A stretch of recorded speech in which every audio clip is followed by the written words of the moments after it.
আসসালামু আলাইকুম। সংবাদে আপনাদের সবাইকে স্বাগত জানাচ্ছি। আমি ফিরোজ তোহা। শুরুতেই সংবাদ শিরোনাম।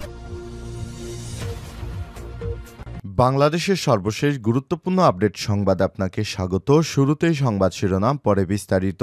শুরুতেই জানাবো, পুলিশ কর্মকর্তা সানজিদা সাময়িক বরখাস্ত।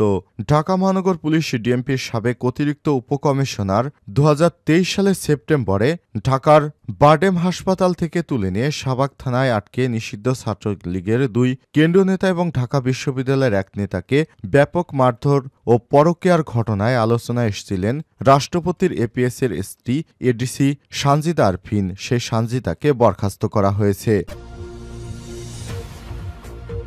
এরপর জানাবো, সচিবালয়ে আগুন, রিপোর্ট জমা আজ। প্রশাসনের কেন্দ্রবিন্দু সচিবালয় অগ্নিকাণ্ডের ঘটনায় গঠিত তদন্ত কমিটির প্রাথমিক প্রতিবেদন আজ সোমবার অন্তর্বর্তীকালীন সরকারের প্রধান উপদেষ্টা ড. মোহাম্মদ ইউনূসের কাছে হস্তান্তর করবে তদন্ত কমিটি। এদিকে তাবলিগ জামাতের দ্বন্দ্ব নিরসনে সরকারের নতুন সিদ্ধান্ত, যা বললেন সাতপন্থীরা। তাবলিগ জামাতের কাকরাইল মসজিদে শবগুজারি রাত্রিযাপন কার্যক্রম পরিচালনা ও শান্তিশৃঙ্খলা বজায় রাখা নিয়ে নতুন প্রজ্ঞাপন জারি করেছে স্বরাষ্ট্র মন্ত্রণালয়। জানাবো, খালেদা জিয়াকে শাস্তি দিয়ে পুরস্কার পেয়েছিলেন 5 বিচারপতি। সাবেক প্রধানমন্ত্রী বিএনপি চেয়ারপারসন বেগম খালেদা জিয়াকে অন্যায়ভাবে সাজা দিয়ে পুরস্কার পেয়েছিলেন 5 জন বিচারপতি। এ বিষয়ে গুরুত্বপূর্ণ সংবাদ জানাবো, সঙ্গেই থাকুন। এদিকে বৈদেশিক মুদ্রা রিজার্ভ ছাড়ালো $26 বিলিয়ন। দাতা সংস্থার ঋণ ও অনুদান প্রবাসী আয় বাড়ায় দেশে রিজার্ভের পরিমাণ আরও বাড়ছে। এতে বৈদেশিক মুদ্রার রিজার্ভ এখন $26 বিলিয়ন পৌঁছেছে। এবং সর্বশেষ জানাবো, ফেসবুক স্ট্যাটাসে 3 দাবি ঘোষণা করলেন হাসনাত আব্দুল্লাহ। সামাজিক যোগাযোগ মাধ্যম ফেসবুকে স্ট্যাটাসের মাধ্যমে আমি ফ্যাসিস্ট রাজনীতিকে চূড়ান্তভাবে কবর দেওয়া সহ 3টি দাবি ঘোষণা করেছেন বৈষম্যবিরোধী ছাত্র আন্দোলনের অন্যতম সমন্বয়ক হাসনাত আব্দুল্লাহ। 1. আমি ফ্যাসিস্ট রাজনীতিকে চূড়ান্তভাবে কবর দিতে হবে। 2. ভারতীয় আধিপত্যবাদের অবসান ঘটাতে হবে। এবং 3. বাংলাদেশে একটা সাম্য ইনসাফের সমাজ গড়ে তুলতে হবে। প্রিয় দর্শক, এতক্ষণ শুনছিলেন সংবাদ শিরোনাম, এবারে বিস্তারিত। তবে তার আগে বন্ধুরা, অনুরোধ থাকবে এই সংবাদটিতে একটি লাইক দিন। এই চ্যানেলে আপনি নতুন হয়ে থাকলে আমাদের সংবাদটি দেখতে দেখতে চ্যানেলটি সাবস্ক্রাইব করে রাখুন, যাতে করে বন্ধুরা আমাদের পরবর্তী লেটেস্ট আপডেট সংবাদগুলো সবার আগে আপনার কাছে পৌঁছে যায়। কমেন্ট করে আপনার মূল্যবান মতামত জানিয়ে দিন আপনি বিশ্বের কোন দেশ থেকে বা বাংলাদেশের কোন স্থান থেকে আমাদের সংবাদটি দেখছেন এবং শুনছেন। এবারে বিস্তারিত।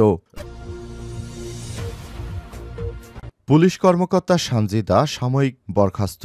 ঢাকা মহানগর পুলিশ ডিএমপির সাবেক অতিরিক্ত উপকমিশনার সেই এডিসি হারুন ও সানজিদা কাণ্ডে সেই সানজিদা আফরিনকে সাময়িক বরখাস্ত করেছে স্বরাষ্ট্র মন্ত্রণালয়। রোববার 29 ডিসেম্বর স্বরাষ্ট্র মন্ত্রণালয়ের এক প্রজ্ঞাপনে তাকে বরখাস্ত করার জন্য বলা হয়েছে। সানজিদা বর্তমানে আর্মড পুলিশ ব্যাটালিয়ন এপিবিএনে কর্মরত। বিজ্ঞপ্তিতে বলা হয়েছে, সানজিদাকে সরকারি চাকরিবিধি আইনে বরখাস্ত করা হয়েছে। বরখাস্তকালে তিনি বরিশাল রেঞ্জে সংযুক্ত থাকবেন এবং বিধি অনুযায়ী খোরপোশ ভাতা পাবেন। উল্লেখ্য, 2023 সালের সেপ্টেম্বরে বারডেম হাসপাতাল থেকে তুলে নিয়ে শাহবাগ থানায় আটকে নিষিদ্ধ ছাত্রলীগের 2 কেন্দ্রীয় নেতা ও ঢাকা বিশ্ববিদ্যালয়ের এক নেতাকে ব্যাপক মারধর ও পরকীয়ার ঘটনায় আলোচনায় এসেছিলেন রাষ্ট্রপতির এপিএসের স্ত্রী এডিসি সানজিদা আফরিন। সেই সানজিদা আফরিনকে তখনই এপিবিএনে সংযুক্ত করা হয়েছিল। এরপর দীর্ঘদিন পর জানা গিয়েছে তিনি আওয়ামী লীগের সঙ্গে নানা কর্মকাণ্ডে জড়িত। এ কারণে তাকে সর্বশেষ এই বরখাস্তের আদেশ দেওয়া হয়েছে। সচিবালয়ে আগুন, রিপোর্ট জমা আজ। প্রশাসনের কেন্দ্রবিন্দু সচিবালয় অগ্নিকাণ্ডের ঘটনায় গঠিত তদন্ত কমিটির প্রাথমিক প্রতিবেদন আজ সোমবার অন্তর্বর্তীকালীন সরকারের প্রধান উপদেষ্টা অধ্যাপক ড. মোহাম্মদ ইউনূসের কাছে হস্তান্তর করবে তদন্ত কমিটি। গতকাল রাষ্ট্রীয় অতিথি ভবন যমুনার সামনে প্রধান উপদেষ্টার উপপ্রেস সচিব আবুল কালাম আজাদ মজুমদার এসব তথ্য জানান। তিনি বলেন, সচিবালয় অগ্নিকাণ্ডের ঘটনায় গঠিত তদন্ত কমিটি প্রধান তাদের জানিয়েছেন আজ সোমবার প্রাথমিক প্রতিবেদন প্রধান উপদেষ্টা ডক্টর মোহাম্মদ ইউনূসের কাছে হস্তান্তর করবেন। এই মুহূর্তে তদন্ত কাজ চলমান। তদন্ত কাজে অংশ হিসেবে তারা প্রয়োজনীয় আলামত সংগ্রহ করছেন। এর মধ্যে কিছু আলামত দেশে পরীক্ষা নিরীক্ষা করা হয়েছে। তারা যদি প্রয়োজন মনে করেন কিছু আলামত দেশের বাইরেও পাঠিয়ে পরীক্ষা নিরীক্ষা করা হতে পারে বলে জানিয়েছেন। গতকাল বুধবার ছিল বড়দিনের ছুটি নিয়ে গভীর রাতে বাংলাদেশের সচিবালয়ে অগ্নিকাণ্ডের ঘটনা ঘটে ৭ নম্বর ভবনে। আগুনে ওই ভবনে থাকা সড়ক পরিবহন ও সেতু মন্ত্রণালয়, সড়ক পরিবহন ও মহাসড়ক বিভাগ, স্থানীয় সরকার, পল্লী উন্নয়ন ও সমবায় মন্ত্রণালয়ের 2 বিভাগ, ডাক টেলিযোগাযোগ ও তথ্য প্রযুক্তি মন্ত্রণালয়ের ডাক ও টেলিযোগাযোগ বিভাগ, যুব ক্রীড়া মন্ত্রণালয় এবং শ্রম কর্মসংস্থান মন্ত্রণালয়ের নথিপত্র পুড়ে ছাই হয়ে যায়। পুড়ে যাওয়া কম্পিউটার ও আসবাবপত্র থেকে কোনো তথ্যই পাওয়া যায়নি। দেয়াল ও মেঝেতেও বড় ক্ষতি হয়েছে। ভবনটির ক্ষতিগ্রস্ত তলাগুলো আপাতত ব্যবহার করার সুযোগ নেই। এজন্য অস্থায়ীভাবে বিকল্প অফিস করছে মন্ত্রণালয়গুলো। এই অগ্নিকাণ্ডকে নাশকতা হিসেবে দেখছে অনেকেই। অগ্নিকাণ্ডের ঘটনায় অন্তর্বর্তীকালীন সরকারের প্রধান উপদেষ্টা ডক্টর মোহাম্মদ ইউনূসের সভাপতিত্বে গত বৃহস্পতিবার একটি জরুরি সভা অনুষ্ঠিত হয়। সেই সভায় ঘটনা তদন্তে স্বরাষ্ট্র মন্ত্রণালয়ের জ্যেষ্ঠ মহাসচিবকে প্রধান করে একটি উচ্চ পর্যায়ের কমিটি গঠন করা হয়। কমিটিতে ফায়ার সার্ভিস ও সিভিল ডিফেন্স অধিদপ্তরের প্রধানকে সদস্য সচিব করা হয়েছে। কমিটিকে 3 দিনের মধ্যে প্রাথমিক প্রতিবেদন দিতে বলা হয়। তাবলিগ জামাতের দ্বন্দ্ব নিরসনে নতুন সিদ্ধান্ত সরকারের, যা বললেন সাতপন্থীরা। তাবলিগ জামাতে কাকরাইল মসজিদের শবগুজারি রাত্রিযাপন কার্যক্রম পরিচালনা ও শান্তিশৃঙ্খলা বজায় রাখা নিয়ে নতুন প্রজ্ঞাপন জারি করেছে স্বরাষ্ট্র মন্ত্রণালয়। উপসচিব ডক্টর মোহাম্মদ আব্দুল সালাম স্বাক্ষরিত এই প্রজ্ঞাপনে বলা হয়, মাওলানা মোহাম্মদ জুবায়ের ও মাওলানা সাদের অনুসারীগণ পূর্ব হতে জেলা উপজেলায় যে সকল মসজিদে নিজ নিজ তাবলিগ জামাতের কার্যক্রম পরিচালনা করে আসছে, শান্তিশৃঙ্খলা রক্ষার্থে বিবদমান পক্ষদা সংশ্লিষ্ট মসজিদে তাদের কার্যক্রম অব্যাহত রাখার জন্য নির্দেশক্রমে অনুরোধ করা হলো। এ বিষয়ে তাবলিগ জামাত বাংলাদেশ সাদ অনুসারীদের মিডিয়া সমন্বয়ক মোহাম্মদ সাইম জানান, আমরা কাকরাইল মসজিদের বিষয়ে বৈষম্যবিরোধী সরকারের কাছে বৈষম্য বিরোধী সিদ্ধান্ত আশা করছি।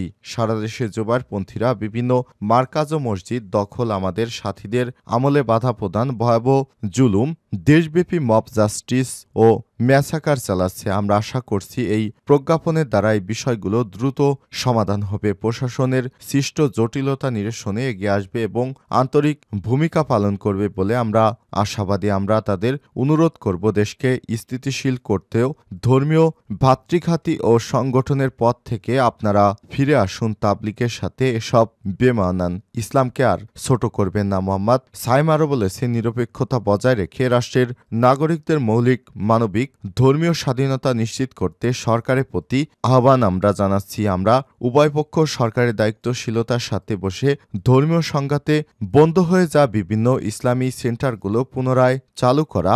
মোহাম্মদ সাইম আরও বলেছেন, তাবলিগের শীর্ষ মুরব্বীদের নামে মিথ্যা মামলা প্রত্যাহার ও অন্যায়ভাবে গ্রেপ্তার হওয়া তাবলিগের শীর্ষ মুরব্বী শাইখুল হাদিস মাওলানা জিয়া বিন কাসেম ও মুফতি মুয়াজ বিন নূরের নিঃশর্ত মুক্তি চাই।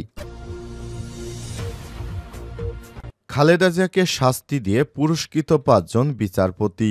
সাবেক প্রধানমন্ত্রী বেগম খালেদা জিয়াকে অন্যায়ভাবে সাজা দিয়ে পুরস্কৃত হয়েছেন তৎকালীন 5 বিচারপতি। তাদের মধ্যে 3 জেলা ও দায়রা জজ হয়েছে হাইকোর্টের বিচারপতি, আর 2 জন হাইকোর্টের বিচারক পদোন্নতি পেয়ে গিয়েছেন সুপ্রিম কোর্টের আপিল বিভাগে। জিয়া অরফানেজ ট্রাস্ট ও জিয়া চ্যারিটেবল ট্রাস্টের 2টি সাজানো মামলায় এই 5 বিচারককে প্রলোভনের পরে ফরমায়েশি রায় দেওয়া হয়। এর ফলে 3 বারের একজন সাবেক প্রধানমন্ত্রী ও দেশের শীর্ষ রাজনীতিবিদ প্রবীণ বয়সে কারাগারের অন্ধকারে প্রকোষ্ঠে জীবনযাপনে নিষ্ঠুরতা ভোগ করছেন। খালেদা জিয়ার বিরুদ্ধে এই 2টি সাজানো মামলা সম্পর্কে অনুসন্ধান করতে গিয়ে সব তথ্য পাওয়া গেছে। আইন মন্ত্রণালয় থেকে পাওয়া তথ্য মতে পতিত শেখ হাসিনা সরকারের বেআইনি নির্দেশ পালন করে অভাবনীয় পুরস্কারে ভূষিত হওয়া 5 জন হলেন বিচারপতি এম এ ইনায়েতুর রহিম, বিচারপতি মোহাম্মদ নুরুজ্জামান ননি, বিচারপতি আবু আহমেদ জমাদার, বিচারপতি কামরুল হোসেন মোল্লা ও বিচারপতি মোহাম্মদ আখতারুজ্জামান। সাবেক attorney general advocate A J Mohammad Ali Humayun ও সিনিয়র আইনজীবী অ্যাডভোকেট খন্দকার মাহবুব হোসেন মরহুম এর নেতৃত্বে একদল পথিজৎসরা আইনজীবী এই সাজানো মামলায় 2টি আদালতে চ্যালেঞ্জ করেন।